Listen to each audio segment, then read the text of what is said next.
Alright, everybody, so Marvel just released episode 8 of WandaVision, and once again, every week I tell myself this is probably my favorite episode. And I really liked the first couple episodes. They did the whole like sitcom thing, WandaVision. It was very cute, and people were kind of like, it's slow, it's picking up, and every week it's like picked up more and more. So this week, if you've been keeping up, it's been Agatha all along, and you've probably been humming that song like I have all week. So it starts with her. We kind of explain who she is or where she gets her powers. So you see that she's, I assume it's the Salem witch trials. It wasn't very clear, but obviously she's very powerful. Her whole like clan tried to take her power. She took their power. Really intense. Also, there was that one scene like when they all fell, and it was kind of creepy, a little bit of horror. And I've noticed this whole series has been doing this, and I hope this kind of keeps going into, what's it called, Doctor Strange 2 with Sam Raimi. This like horror MCU. I think it's cool, the direction they're going. But so if you haven't watched the episode, what are you doing here? Go watch the episode, come back. I can wait 45 minutes, I'll still be here, and then we can keep going. A few minutes later. The biggest thing for me, I think, was obviously Scarlet Witch. Big name drop at the end, but more importantly, telling the audience like who she is. Like, we didn't really know who Wanda was besides like what we've seen in like Age of Ultron, and how her like she kind of doesn't like Tony. That's a good motivation, but to see her with her background and seeing all of like the tapes made me really sad. It's like really hurt my heart that she was like, it just reminded her of her childhood, and that's what she kind of connected everything to, and that's the reason why the whole show is sitcom based basically.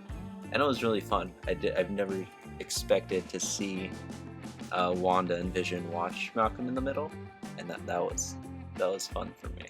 So basically we see that Wanda got her powers naturally. She's always had her powers, and that's a big retcon.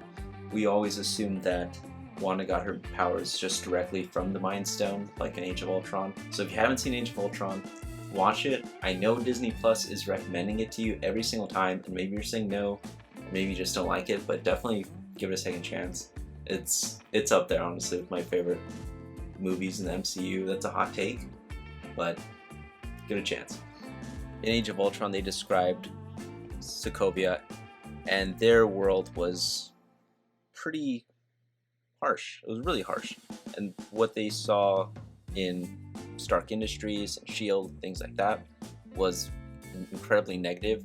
They actually got bombed by Stark Industries, and them surviving was always kind of lucky, and that's why they went into Hydra's program and decided to kind of join up with them and stuff. But now we're seeing that maybe it wasn't all luck.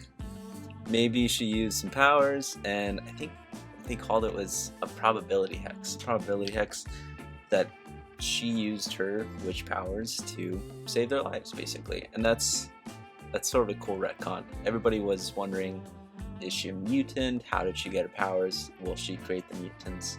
So if you know like the House of M storyline, that's what you've been wondering. That's what I've been wondering. But we see a little bit of change, that she had these powers already, and that the Mind Stone basically amplified them to something that was able to create a whole city and turn into a sitcom, basically. And in that moment, I think it was really cool because they showed the silhouette of the Scarlet Witch outfit, and I'm sure all you guys caught that. It was pretty clear. It's not like Easter egg, but like the Halloween costume last week or 2 weeks ago. Anyway, her Halloween costume was kind of like a amalgamation of her comic costume, but this was really clear, obviously, that either she's gonna become that or somebody else has been that before. Some kind of vision. No pun intended. So what we get at the end is Wanda having control over this chaos magic, and they're not entirely clear about what the limits of those are, but obviously it's incredibly powerful. It says she has spontaneous creation, so she can make anything she wants, basically, if she learns how to control her powers. And we don't know if Agatha is trying to help her. Most likely not. By the ending scene, she has her 2 kids. So that's probably where we're going to pick up next week. Like, directly after that scene, I wouldn't be surprised. But I know you want to talk about the end credit scene, or mid-credit scene. I'm still getting used to it. We haven't had a mid/end credit scene in a long time. It's been an empty year for MCU content, basically. So what's going on with the White Vision? Honestly, I'm a little bit lost with that myself. I had to look it up. That's a confession. So what the White Vision comes from is a story called Vision Quest. It's a comic book story, I think in the 80s, late 80s, early 90s, that we have Vision basically die and come back. I think it was Hank Pym who brought him back, so classic MCU, they kind of pick up the storyline but change the characters around as they see fit. So it works, but what we have is not really Vision. He's lacking like that human side. So I wouldn't be surprised if there's some kind of fight between him and Wanda, or him and her Vision. That's not Vision. It's a whole lot of moving parts right now, but we only have 1 episode left, and I'm really excited, and I'm back into the cycle of watching it at midnight and waiting an entire week until next midnight, and we'll see. What do you think will happen?